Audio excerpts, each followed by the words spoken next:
It was Good Friday, March 29th, 2024. And in Alabama, that meant one thing for Caleb Bennett: fishing. Now look, Caleb wasn't some weekend warrior who owned a fancy boat and a tackle bag worth more than his truck. He was a 31-year-old warehouse manager. A regular guy, big guy, 6'3", north of 240 pounds. The kind of man who fills up a doorframe when he walks through it. He had the day off work, the sun was out for the first time after a rainy week, and he had exactly one mission: get some bass, maybe some crappie, and be back home in time to watch his 4-year-old daughter play t-ball. Simple, clean, perfect. He loaded his 10-foot kayak into his pickup and drove about 25 minutes from his home in Athens, Alabama, out to Easter Ferry Road, where it crosses the Elk River. Now picture this place. There's almost nothing out there. Just a concrete boat ramp jutting out of a steep riverbank, a small clearing, some empty woods, and a bridge overhead. No crowd. No other trailers in the parking lot. Just Caleb and the river. He loaded the kayak, 3 fishing rods, bait, a tackle box, a fish finder, a small trolling motor. Standard stuff.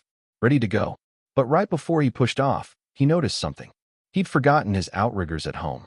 Now for those who don't know, outriggers are those pontoon-like floats you attach to the sides of a kayak to keep it stable. On a calm lake, you probably don't need them. But on a river, especially one swollen from a week of rain, they make a real difference. Caleb looked out at the water.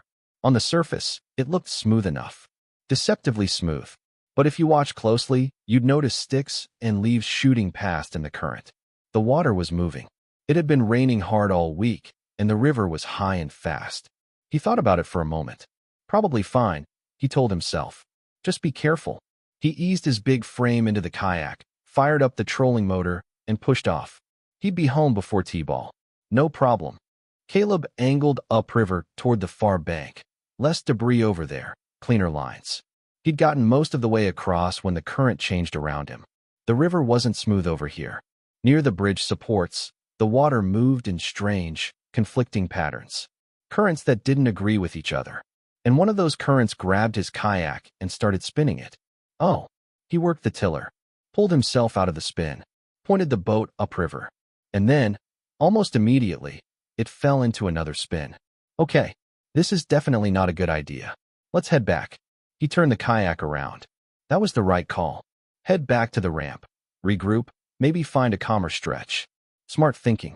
But the river had other plans. A cross-current broadsided him. 1 second he was upright. The next second he was underwater. The cold hit him like a wall. Not uncomfortable cold. Not BRR-jacket cold. This was 50-degree river water in late March. The kind of cold that physically assaults your nervous system. It snatches the breath out of your lungs. It makes your muscles seize. It makes your brain scream. He surfaced, gasping. The kayak was beside him, belly up. Okay, get back in the boat. Get back in the boat. He swam toward it. But his clothes had instantly waterlogged, turned into dead weight. His rubber boots had filled with water, pulling his feet toward the bottom. And his life jacket, designed to save him, had floated up and pressed against his throat, choking him. He fought down the panic and kept swimming. He grabbed the hull. He threw his arms over the upside-down kayak and tried to flip it. It didn't move. He tried again. Couldn't flip it. The current was pulling him downstream the whole time. He knew, with the cold calculation that comes when your survival instincts kick in, that he was wasting time, wasting energy. And on a freezing river, energy is the currency of survival. You don't get to spend it twice. He let the kayak go. Now his only goal, get to that boat ramp. It was about 145 feet away, across the current. He looked at it, measured the distance, and then looked downstream, and his stomach dropped. He'd already drifted dangerously far. If the current swept him past that ramp, there was no other place to come ashore for miles. Miles of steep banks, dense brush, and freezing water. He would never make it. He unzipped his life jacket. It was choking him, doing more harm than good, and tore it off. The current ripped it from his hands. Now he had no flotation, no boat, no gear, just a big man in wet clothes against a cold, fast river. He swam. Hard. He aimed for the ramp. He swam with everything he had. But the eddies were everywhere, curling over him, pushing into his face, filling his mouth with muddy river water. The cold had already started stiffening his arms, his hands, his fingers. He looked up. He wasn't going to make it to the ramp. But, right there, maybe 25 feet from shore, overhanging the water from a big poplar tree growing right beside the ramp, there was a branch. A single branch. Thin. Maybe an inch in diameter. Barely a twig by the standards of the tree. But it was there. If I don't make that branch, I could die here. He swam for it. Everything he had left. Arms burning, legs going numb, lungs straining. The current was pushing him downstream, away from shore, away from any chance of survival. And then, barely, with not a second to spare, his hand closed around the branch. He caught it. He pulled his elbows over it, and just hung there. Both arms hooked over this fragile little branch, feet trailing behind him in the current, the river pulling at him like it was personally offended he'd held on. He was alive. For now. He pulled himself forward, tested the branch, felt it dip and flex under his weight. Too weak to climb. Too far to swim. He couldn't go up. He couldn't go across. He was stuck. My phone. He reached into his pocket. Gone. Somewhere in the river. He checked the other pocket. His hand felt the grip of a pistol. Caleb always carried a Glock 21 when he fished. Not because he was paranoid. Out in the Alabama countryside, it just made sense. Coyotes, the occasional snake. Standard practice for a lot of guys who fish alone in remote spots. He had 13 rounds in the magazine. He drew the gun with numb, barely functional fingers and held it out in front of him, looking up at the bridge overhead. The bridge was the only place where people would pass. If anyone drove over it, maybe they'd hear the shots. Maybe they'd stop. He watched. He waited. A car appeared on the bridge. He fired 3 shots toward the opposite bank. Loud, sharp cracks in the still morning air. The car didn't stop. It just kept going. Caleb hung there on his branch, legs trailing in the river, and waited. Another car. 3 more shots. Nothing. The cold was advancing now, working its way inward. His legs were essentially useless, numb from the thigh down. His thinking was slowing. Not dramatically, not yet, but there was a fog at the edges of his thoughts, the first sign that hypothermia was starting to win. He'd been in the water for maybe 45 minutes at this point. A third car came over the bridge. He fired. The gun jammed. He ejected the dud and fired again. 3 shots. The car kept going. He was down to 3 rounds. Think about that for a moment. He's hanging from a twig in a freezing river with 3 bullets left, and every car that goes over that bridge is his last chance. 3 bullets. 3 chances. He's not fighting anyone. He's not hunting. He's just trying, desperately, with the only tool he has left, to make someone notice that there's a man dying 100 feet below them. One last car appeared on the bridge. He fired the first round. Second round. Third round. Click. He dropped the empty gun into the river. And then, from somewhere up on the bank, a voice. Hello. For John Reinhardt to end up at Easter Ferry Road Bridge that particular morning is, depending on how you look at the world, either a miracle or the most convenient coincidence in history. Reinhardt was 40 years old. He worked in IT project management. He volunteered as a youth pastor. On paper, not exactly the man you design in a lab to pull someone out of a freezing river. But here's the thing about John Reinhardt. The surface description never told the whole story. He was also an Army infantry veteran who'd served in Afghanistan. He'd received combat water survival training and combat trauma training. In high school, he'd been a certified lifeguard. As a disaster recovery volunteer, he'd pulled people out of car wrecks, set bones, rescued animals. He had a genuine, deep-rooted belief that his skills existed for one reason: to help people. He was spending Easter break camping with his 4 kids on family land about 11 miles outside Athens. His sister Patty and her 4 kids were there too. Classic family holiday camping trip. The kids had surprised him by asking to go fishing. Reinhardt couldn't even remember the last time he'd been fishing. But he went out and bought gear and said yes, because that's what you do. Now here's the part that gets you. There were plenty of good fishing spots near their campsite. Plenty of closer options. But Reinhardt, without being able to explain why, decided he wanted to take the kids out to the Easter Ferry Road Bridge. No reason. Just a feeling. They pulled into the parking area around 11:30 that morning. His kids were chattering, excited, doing what kids do before fishing trips. Reinhardt stepped out of the truck, and a gunshot rang out. Loud. Alarmingly close. He ducked back into the truck, unlocked the case under his seat, grabbed his pistol. "I want you kids to stay here," he said. "I'm going to see what's going on." He walked to the edge of the clearing, scanning. What is this? Plinking? A fight? Something else? A second shot. A third. And something clicked in his mind. The spacing. The pattern. The direction. Distress signals.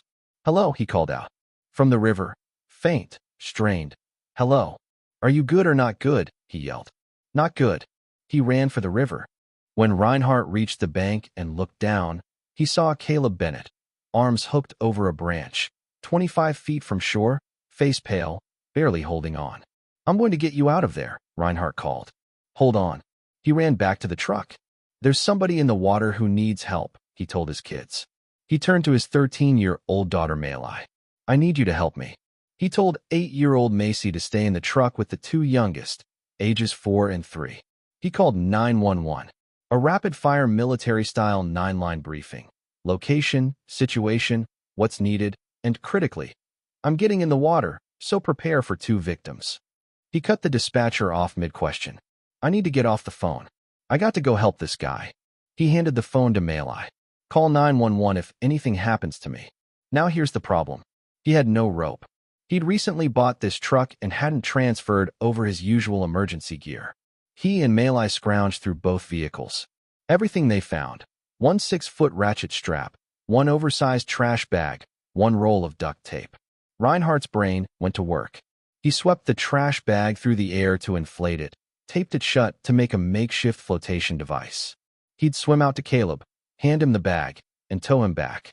Before he got in the water, standing next to his truck, with his 13-year-old daughter watching, John Reinhardt said a prayer out loud. "Give me a calm heart, God. Guide my actions. Protect him and protect me." Then he walked to the tree. It leaned out over the water at 45 degrees. Reinhardt stripped down to his underwear, because soaked clothes would drag him down just like they'd dragged Caleb. Climbed out along the trunk, drew a breath, and jumped. The cold hit him like a wall. Same 50-degree river. Same shock to the system. He reached Caleb in seconds. Passed him the inflated trash bag. Caleb's fingers were too numb to grip it. Too far gone. The bag drifted off downstream. "My fault," Reinhardt thought. "Made it too big to hold." "It's okay," he said. "We're going to swim to shore." Caleb's voice was thick, slow. "I don't think I can use my legs." Nearly an hour in the water. Stage 2 hypothermia. Difficulty speaking. Difficulty thinking. Loss of motor function in his extremities. Reinhardt positioned Caleb's arms over his shoulders from behind, like a back carry, and started swimming. Almost immediately, the current and Caleb's 240-plus pounds pushed Reinhardt's head underwater. He fought back to the surface, gasping, gagging. Caleb weighed 90 pounds more than him. The current was pulling them both sideways, downstream, away from the boat ramp. He tried again. Caleb's weight pushed him under again. This man, Army infantry veteran, lifeguard, disaster responder, felt panic rising in his chest for the first time. Not the training-controlled fear he'd learned to manage in combat. Something deeper. "Oh crap. We're both going down the river." His muscles were failing. The cold was getting to him too. He had nothing left. And then, right there, in the middle of that freezing river, John Reinhardt said a silent prayer. "God, I need your strength right now to help him." Something changed. He doesn't fully know how to explain it. But with a sudden burst of energy he had no right to have, he finished the upstream swim. They reached the base of the tree, where a tangle of roots jutted from the muddy bank. The water was too deep to stand. Reinhardt propped Caleb's chest onto a muddy outcropping, guided his numb arms through loops in the tree roots to hold him in place. Both men lay there for a moment, vomiting from cold water and exertion. Spent, barely moving. Now what? The bank was 8 feet high, steep, muddy, and Caleb couldn't move. Within minutes, a Limestone County Sheriff's deputy appeared at the top of the bank. "What do you need?" he called down. "Rope. You got any?" "I don't." Reinhardt looked at Malai. Still there, still holding the phone. This 13-year-old girl who'd watched her dad jump into a freezing river to save a stranger. "Malai, give him the ratchet strap." The deputy came partway down the embankment and lowered the strap. Reinhardt looped it around Caleb's chest and fastened it to his belt loop, a makeshift harness. By now, Caleb was slipping in and out of consciousness. For 10 minutes, the deputy pulled from above while Reinhardt pushed from below. It wasn't working. The bank was too steep, too muddy. No footing for either of them. Reinhardt himself, now barefoot and in his underwear, having been in the water for 20 minutes, was in the early stages of hypothermia. Shivering, extremities going numb. Then a volunteer firefighter arrived with a 20-foot rope. He passed one end down. Reinhardt tied it to the ratchet strap, scrambled up the bank, and now there were 3 of them pulling. Caleb kept slipping back. His clothes and limbs snagged in the tree roots. He was a 240-pound man with no ability to help himself. Reinhardt looked at the situation and made a decision. He climbed back down the bank, slid, for the second time, into the freezing water, got underneath Caleb Bennett, literally got his right shoulder under the man's backside, dug his hands and feet into the mud, and called out, 1, 2, 3, lift. He pushed up. The firefighter and deputy pulled on the rope. Caleb's body rose, just a few inches. Reinhardt braced himself again, called the cadence again. 1, 2, 3, lift, inch by inch. Every ounce of strength from 3 men. Inch by inch, Caleb Bennett's nearly lifeless body rose up that steep, muddy, root-tangled bank. And then he was up, on dry ground. He lay there, unable to move, barely able to speak, but on solid ground. Right at that moment, Reinhardt's sister Patty arrived with the camping gear she'd gone back to collect, walked into the clearing, and saw her brother standing there in his boxer shorts, covered head to toe in mud, shaking with cold, absolutely spent. Her mouth dropped open. Reinhardt looked at her. Just another day in the life of John Reinhardt, he said. EMS arrived moments later. They loaded Caleb onto a stretcher and rushed him to Athens Limestone Hospital. His core temperature had dropped to the low 80s Fahrenheit. For reference, the human body runs at 98.6. Below 86, you enter stage 3 hypothermia, the zone where your heart can simply stop. Caleb was at the threshold. He'd been in the water for close to 90 minutes. He missed his daughter's t-ball game. But that evening, after treatment, after warming up, after the kind of exhausted sleep that only follows the near end of your life, he was resting at his parents' house. And his little girl was right there beside him. For John Reinhardt, it took until almost bedtime, sitting next to a campfire at the family campsite, wrapped in dry clothes, before he finally felt warm again. But before any of that, standing at the Easter ferry boat launch, he dried himself off, pulled on his clothes, and walked back to his truck. And he unloaded the fishing rods. They'd come here to fish, after all. I want to sit with this story for a second before we close out, because there are a few things that won't leave me alone. First, Caleb made one mistake. 1. He forgot his outriggers. That's it. One forgotten piece of equipment. One moment of trusting a swollen river on a Friday morning. And he ended up hanging from a twig with 3 bullets and fading body heat. This is how fast things change. Not through recklessness. Not through stupidity. Just through the ordinary human habit of thinking it'll probably be fine. It almost wasn't fine. Second, John Reinhardt. By every account, he had no business being at that specific boat launch at that specific moment. He chose it for no reason he could name. His kids asked to fish. He picked a spot. A feeling. But here's what I keep thinking about. Even if he'd been there, most people wouldn't have done what he did. Most people would have called 911 and waited. That's the normal thing. The safe thing. The reasonable thing. And Reinhardt did call 911, but then he hung up and got in the water. Because he took stock of what he had, his training, his experience, his skills, and decided that waiting wasn't good enough. That the math didn't work. That by the time anyone else arrived, Caleb might already be gone. He jumped into a 50-degree river in his underwear to save a stranger, nearly drowned himself in the process, hypothermic and muscle dead with nothing left, and still figured out a way to push that man up a muddy bank. There's a word for that. A lot of words, actually. But the simplest one is just good. Not spectacular. Not superhuman. Just good. The kind of good that shows up when everything is on the line and the easiest thing in the world would be to step back. And the third thing, those 3 bullets. Think about how close it was. 3 bullets left. He fired them. The car kept going. And then, a breath later, he heard a voice.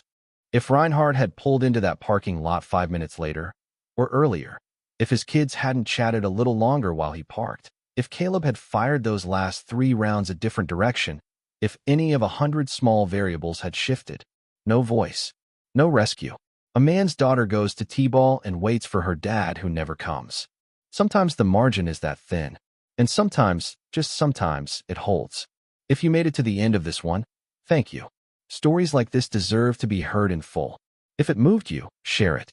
And if you've got your own story of a close call or an unexpected rescue, drop it in the comments. Until next time.